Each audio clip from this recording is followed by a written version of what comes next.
दिल तोड़ना मना है। 5वीं किस्त। एक बार सारे नाम दोहराता था। वो नाम जहन में नक्श हो गए, पत्थर पर लकीर जैसे।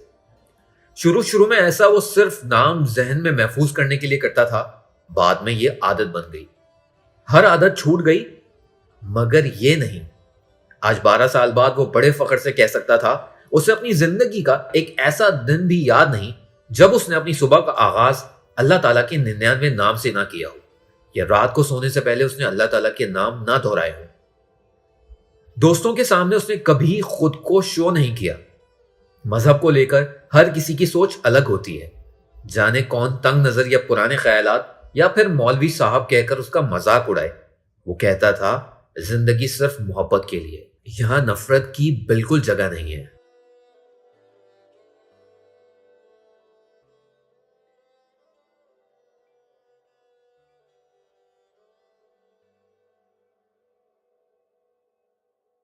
तुम अगर दुनिया की आखिरी लड़की भी रह जाओ तब भी तुमसे कोई शादी करने के लिए राजी ना होगा नूर। ये जुमला उसने कई बार कई मकामात पर मुख्तलिफ लोगों की जुबान से सुना था। उसे ये सुनकर कभी दुख नहीं हुआ और ना ही कोई शर्मिंदगी, मगर पहली बार उसे ऐसा महसूस हो रहा था। वो किचन में खड़ी गोभी काटते हुए इस बात को सोच रही थी और बहुत ही अजीब अंदाज में सोच रही थी। ना तो उसे कोई बात बुरी लगी थी, ना ही किसी बात के लिए कोई अफसोस था। फिर भी उस वक्त वो जुमला बार बार उसकी समातों से टकरा रहा था। असद का रिश्ता तय हो गया, शायद इसलिए या फिर कोई और वजह थी, पर वो जान नहीं सकी। उस वक्त उसके सर पर मखसूस सिया दुपट्टा था जिसे उसने स्कार्फ के अंदाज में लपेट रखा था। उसके दुपट्टे के बारे में खानदान में मशहूर था, माउंट एवरेस्ट से भी बंदा 2 मिनट में नीचे उतर सकता है, लेकिन नूर के सर से दुपट्टा कभी नहीं उतर सकता। किसी को नहीं याद कि कभी उन्होंने उसे बिना दुपट्टे के घर में या बाहर देखा हो। उसका बिना दुपट्टे के नजर आना एक ख्वाब जैसे था, एक चैलेंज। जोया अक्सर कहती, मेरी ख्वाहिश है कि मैं तुम्हें कभी बिना दुपट्टे के देखूं, पता नहीं तुम कैसी लगती होगी। नादिश ताई की दिन रात की मेहनत का कुछ फल तो उन्हें मिल ही गया। वो सुबह का आगाज ही अपने बच्चों के लिए रिश्ते ढूंढने में करती थी, जिनकी रातें भी उसी फिक्र में कट रही थी। उनको थोड़ा सुकून तो खैर मिल ही गया। किसी को पता भी न चला कब बात चली, कब बात आगे बढ़ी और कब ताई ने रिश्ते के लिए हाँ कहकर फट मंगनी रख दी। खानदान में जो भी सुनता सबके लिए खबर हैरान कर देने वाली थी। उनको भी ताई ने गैरों की तरह बुलाया। सबसे ज्यादा सदमा फुप्पो को लगा। वो तो ये खबर सुनते ही भीग गईं।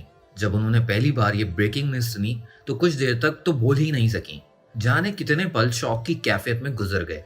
न जाने ये कब से उन्होंने दिल ही दिल में ख्वाहिश पाली हुई थी कि जोया का रिश्ता खानदान में ही हो जाए, और उनकी नजर भी असद पर थी, पर अल्लाह जाने कैसे वो हाथ से निकल गया।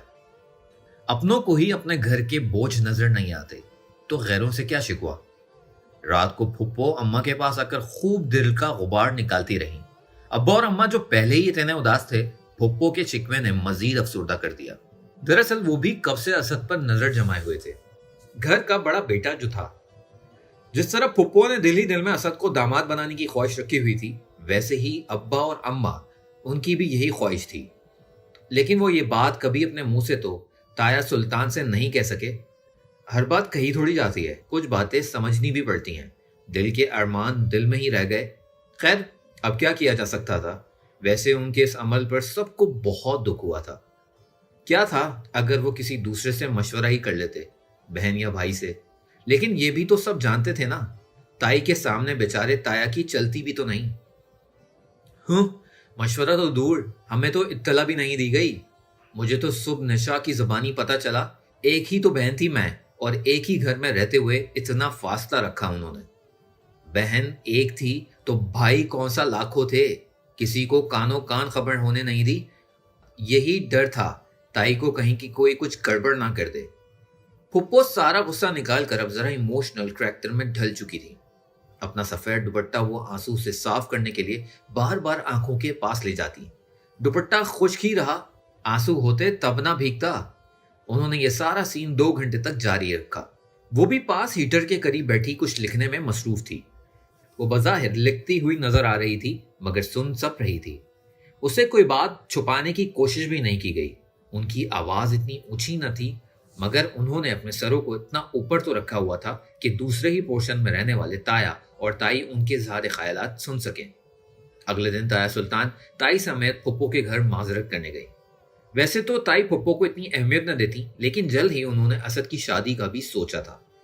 ऐसे में वो घर वालों को नाराज करने का रिस्क नहीं ले सकती थी।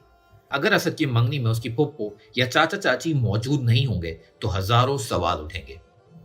बात रिश्ता टूटने तक भी जा सकती थी और वो कोई खतरा मोल नहीं लेना चाहती थी।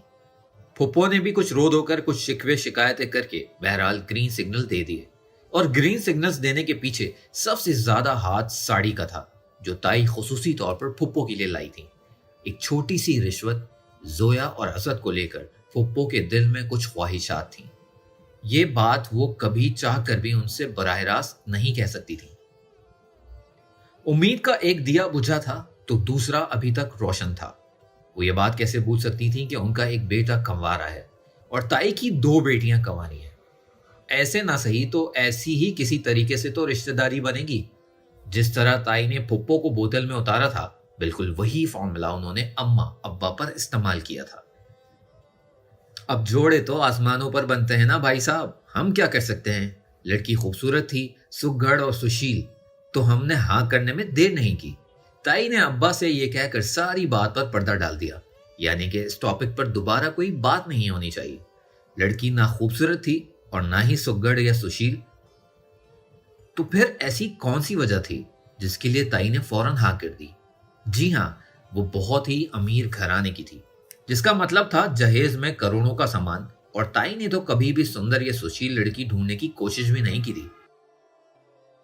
बड़े अच्छे दामों में फरोख्त किया है ताई ने अपने बेटे को। जोया रात के वक्त ताई का मजाक उड़ाने पहुंच गई और काफी देर तक उस बेचारी का सर खाती रही। अब उसे तो उन सब बातों में कोई दिलचस्पी थी भी ना, मगर जोया को चुप करने के लिए कहना मतलब उसे मजीद 2 घंटे के लिए बातें करने के लिए बुक कर लेना। घर में और मोहल्ले में चूंकि ये खबर नहीं थी तो फैलने में देर नहीं लगी। आसपास की औरतें ताई को मुबारकबाद देने पहुंच गईं और ताई भी गर्दन अकड़ा अकड़ा कर मुबारकें वसूल करती रहीं। फुप्पो भी सारे गिले शिकवे भूलकर ताई के साथ एक बार फिर घुल मिल गईं। यह अलग बात है, उन्हें अभी भी असद अपना दामाद नजर आता रहा। नाजिश भाभी आखिर हैं तो अपनी ही, अब हम उनकी खुशियों में खुश नहीं होंगे तो और कौन होगा। फुप्पो ने बहुत बड़ा यू टर्न लेकर अपना बयान बदल दिया।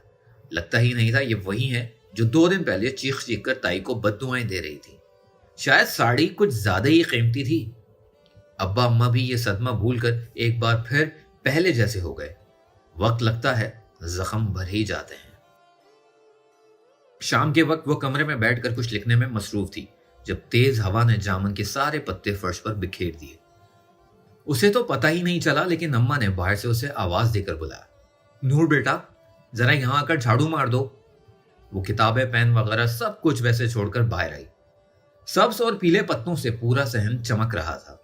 अम्मा बाहर एक पड़ोसन के साथ बैठी थी जिनको उसने सलाम किया था। बरामदे से झाड़ू उठाकर वो सहन में आई। पता नहीं इतनी सर्दी में ये हवा कहां से आ गई। उसने अम्मा की बड़बड़ाहट सुनी। वो दोनों बातें करती हुई अंदर चली गईं। वो बाहर बिखरी चीजें अंदर बरामदे में रखने लगी, इस डर से कि कहीं दोबारा आंधी ना आ जाए। वो भाग भाग कर तार से कपड़े उतारने लगी। पिछली बार उसकी जरा सी देर से अम्मा का दुपट्टा उड़ गया, जो बाद में गली की नाली में अपनी नुमाइश पेश कर रहा था। उसे बेवक्त हवा की आमद पर बिल्कुल भी गुस्सा नहीं आता था, ना ही वो हवाओं को कोस रही थी। कुदरत के सामने सब बेबस होते हैं। उसे तो ये सब बहुत पसंद था, तेज हवा, बारिश, बादल वगैरह। सारा सामान महफूज जगह पहुंचाने के बाद वो झाड़ू देने लगी। वो सारे पत्तों को झाड़ू से एक जगह इकट्ठा करने लगी। बाहर गली में बच्चों का शोर था। वो यकीनन इस हवा में उड़ते हुए शॉपरों के पीछे भाग रहे थे। वो सुकून के साथ झाड़ू देने में मसरूफ था। सामने ताया सुल्तान का आंगन दिखाई दे रहा था। वहां भी कई शॉपर उड़ रहे थे। शायद सब अंदर हीटर के सामने बैठे हुए हों। जोया ताया के पोर्शन से निकलकर भागती हुई उसके पास आई। चेहरे पर मुस्कुराहट और जोश था। एक नई खबर सुनो। जोया ने उसका हाथ पकड़कर उससे खड़ा किया। मामू सुल्तान और मामी आज असद के निकाह की तारीख तय करने जा रही हैं। मामी कह रही थी कि अगले महीने की किसी तारीख को असद की शादी कर देंगी। वो अपनी बात खुद एंजॉय करके हंसने लगी। शादी असद भाई की हो रही है, तुम किस लिए खुश हो? उसने झाड़ू देना नहीं रोका। ایک تو اس لمبوترے اسد سے میری جان چھوٹ جانے کی خوشی، اور دوسرا ہمارے گھر میں شادی۔ بہت مزہ آنے والا ہے، زویا نے زوردار نعرہ لگایا۔ اچھا اچھا آگے سے ہٹو، مجھے جھاڑو دینے دو۔ زویا نے جل کر اسے دیکھا۔ جس دن قیامت کا اعلان ہوگا تو اس دن بھی تم جھاڑو لے کر ہی گھوم رہی ہوگی۔ وہ مسکرا دی۔ شاید میں تب تک زندہ بھی نہ رہوں۔ تائی کو اتنی بھی کیا جلدی تھی شادی کی، اور جلدی کیوں نہ ہوتی؟ ان کے بنائے گئے 20 رشتے تو شادی سے پہلے ٹوٹ گئے۔ میں تو اپنے لیے لہنگا بنواؤں گی۔ وہ لہنگے تک پہنچ چکی تھی۔ زویا کہیں تمہارا خیالی لہنگا دھول سے خراب نہ ہو جائے، ہٹ جاؤ سامنے سے۔ اب کی بار زویا نے کھا جانے والی نظروں سے اسے دیکھا تھا۔ اسے تو یہ لگا تھا کہ یہ دھماکے دار خبر ہوگی جسے سن کر نور زیادہ نہیں تو کم از کم ایک عدد چیخ تو مار ہی دے گی، مگر نہیں، وہ یہ کیسے بھول گئی اس عجوبے کی طبیعت کو۔ جہنم میں جاؤ تم، بس ایک دن دنیا ختم ہو جائے گی اور تم یہیں بیٹھ کر جامن کے پتے چونتی رہ جاؤ گی۔ جھاڑو دینے کا اتنا ہی شوق ہے تو کسی اسکول میں جا کر خاکروٹ لگ جاؤ۔ پیر پٹک کر وہ وہاں سے چلی گئی اور نور اس کے پیچھے مسکراتی رہ گئی۔ اس نے ایک بار پھر پتے چننے شروع کر دیے۔ نازش تائی نے ایک بار پھر وہی کیا تھا۔ شادی کی تاریخ طے کرنے گئیں اور بیچاری پھپھو کو بتایا تک نہیں۔ یہ بھی کوئی بات ہوئی بھلا؟ اور ان کے جانے کے بعد پھپھو کی گرج سے پورا گھر گونجنے لگا۔ بندہ کم از کم ایک آدھ بار اپنے گھر والوں سے مشورہ ہی کر لیتا ہے، لیکن نہیں، یہ نازش بھابھی تو ہم سے ایسے کتراتی ہیں جیسے ہم خدا نہ خواستہ ان کے بیٹے کا رشتہ توڑوا دیتے۔ دراصل تائی کو بھی یہی ڈر تھا، اور پھپھو کرتی بھی یہی سب۔ ایک بار تائی پھپھو کے ساتھ ایک لڑکی دیکھنے گئی تھی، تب پھپھو نے بڑے فخر سے لڑکی والوں سے کہا، ہمارے اسد کا ماشاءاللہ اپنا کاروبار ہے، اپنی دکان ہے۔ حالانکہ تائی ان سے پہلے یہ جھوٹ بول چکی تھی کہ اسد پائلٹ ہے۔ اماں نے ان کو بہت سمجھایا، کوئی بات نہیں سمرین بہن، وہ گھر کے بڑے ہیں، ضرور کچھ سوچ کر ہی گئے ہوں۔ پھپھو کا موڈ ٹھیک نہیں ہوا۔ اب انہوں نے شادی تک یہ چھوٹے موٹے جھگڑے جاری رکھنے تھے۔ ویسے بھی جس شادی میں پھپھو کی ناراضگی نہ ہو وہ بھی کوئی شادی ہوئی بھلا؟ شاید ان کا ارادہ ایک اور ساڑی لینے کا تھا۔ میں لہنگا پہنوں یہ ساڑی؟ زویا رات کو ایک بار پھر اس کے سر پر پہنچ گئی۔ اس نے کتاب سے نظریں ہٹا کر اسے دیکھا۔ ریلیکس زویا، ابھی شادی میں بہت وقت ہے، یہ سب بعد میں سوچ لینا۔ اس نے اسے سمجھانے کی کوشش کی۔ بہت وقت؟ زویا چلائی۔ صرف 1 مہینہ رہ گیا ہے اور میں نے ابھی تک کچھ نہیں لیا۔ میں نے ایک ساڑی پسند کی ہے، لیکن کیا تم سنو گی اس کی قیمت کیا تھی؟ زویا نے سوالیہ انداز میں اسے دیکھا۔ ایکچولی نہیں، کیونکہ میں اس وقت پڑھ رہی ہوں۔ اس نے ایک بار پھر کتاب کے صفحے پلٹے۔ پورے 40,000۔ وہ پھر بھی بتا کر رہنے والی تھی۔ تائی اور تایا شادی کی تاریخ طے کر آئے تھے۔ اگلے مہینے شادی تھی اور شادی سے پہلے نکاح۔ یہ خبر سنتے ہی پورے گھر میں ہلچل سی مچ گئی۔ لڑکیوں کا وہی روایتی مسئلہ، شادی میں کیا پہنے۔ تائی خود الگ شاپنگ میں مصروف ہو گئی۔ گھر کے جس کونے میں جاؤ شادی کی باتیں ہوتی رہتی تھی۔ بس ایک وہی سب کو خاموشی سے دیکھ رہی تھی۔ اسے کپڑے جوتوں کی فکر نہ تھی، اور ہاں پھپھو بھی تھی اس کے گروپ میں جن کو شادی کی تاریخ طے کرنے میں کوئی خوشی نہیں تھی۔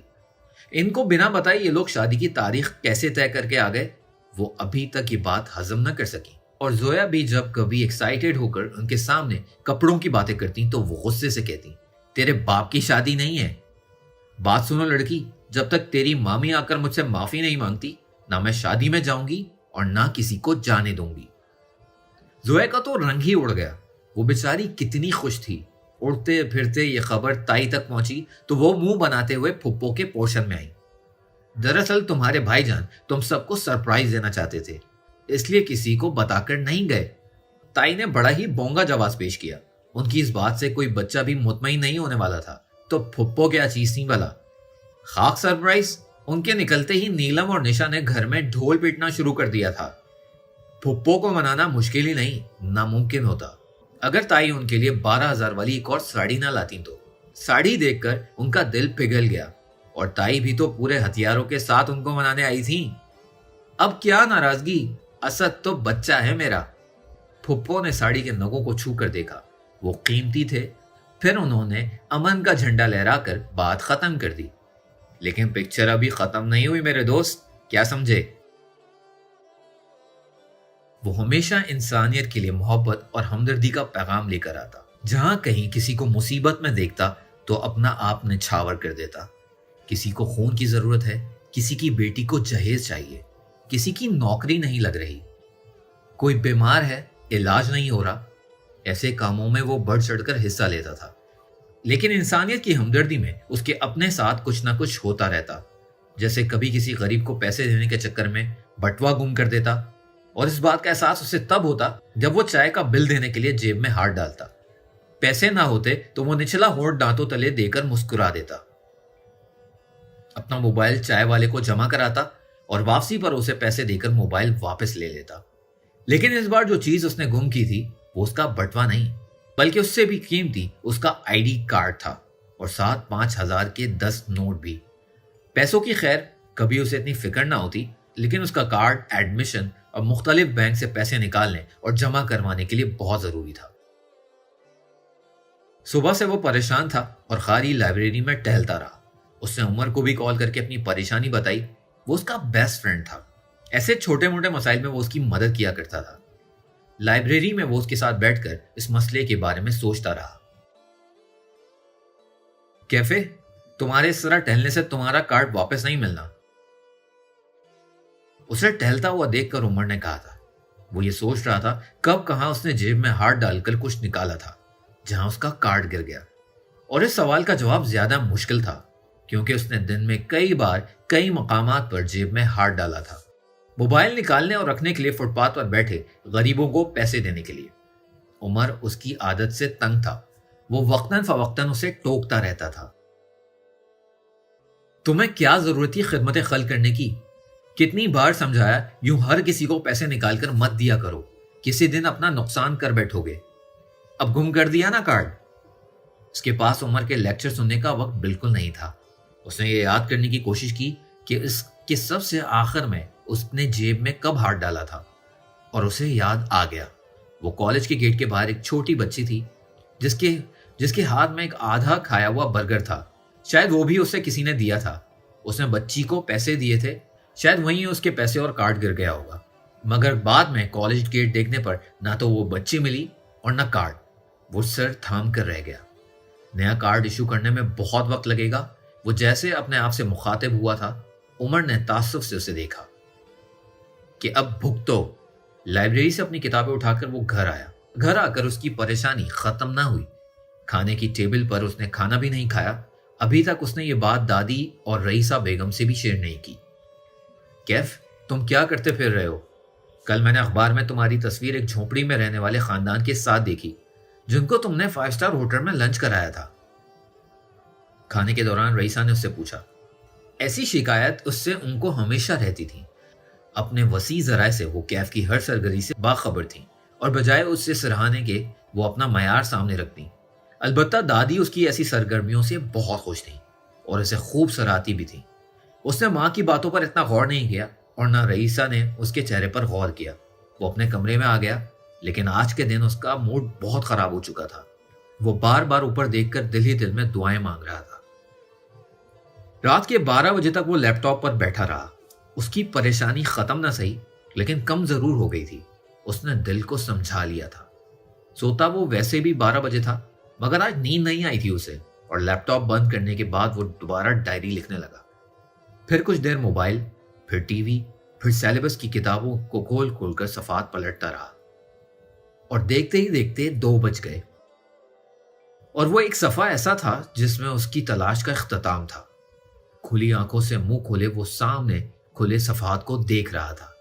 उसे यकीन हो चला था वो ख्वाब देख रहा है, वरना ऐसा कैसे हो सकता है? उसका कार्ड और सारे पैसे उसके सामने किताब में हो। उसने कार्ड को उठाकर देखा और पैसे गिनकर देखे, वो सब वैसे ही थे। उसकी रात वाली दुआ थी ये। उसकी दुआएं वापस नहीं पलटती थी। लेकिन ये सब कैसे हुआ? ऐसा तो था ही नहीं वो किताबों में पैसे और कार्ड रखकर भूल गया हो। उसे किताबों में पैसे रखने की आदत भी नहीं थी। तो वो खुद को तो इस सारे मामले से मैच कर रहा था। फिर क्या हुआ होगा? ये कार्ड और पैसे कौन से जरिए से इस तक पहुंचे? और इसने ये किताबें कब अकेली छोड़ी थी? जब किसी ने आकर वो पैसे रख दिए होंगे। लाइब्रेरी? हाँ, उसे याद आया, जब वो लाइब्रेरी से बाहर उस बच्ची को देखने गया तब किताबें वहीं छोड़कर गया था। उसी वक्त कोई लाइब्रेरी में आया होगा, उसने पैसे और कार्ड किताब में रख दिए होंगे। लेकिन किसी को कैसे पता ये उसी की किताबें हैं, और लाइब्रेरी में उस वक्त लाइब्रेरियन के अलावा कोई दूसरा और था ही नहीं।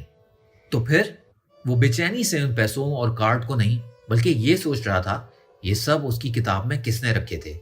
मोबाइल उठाकर उसने जल्दी जल्दी उमर का नंबर मिलाया और उसके हेलो के बाद उसने जो पहला सवाल पूछा था वो ये था, आज सुबह लाइब्रेरी में हम दोनों के अलावा कोई आया था क्या?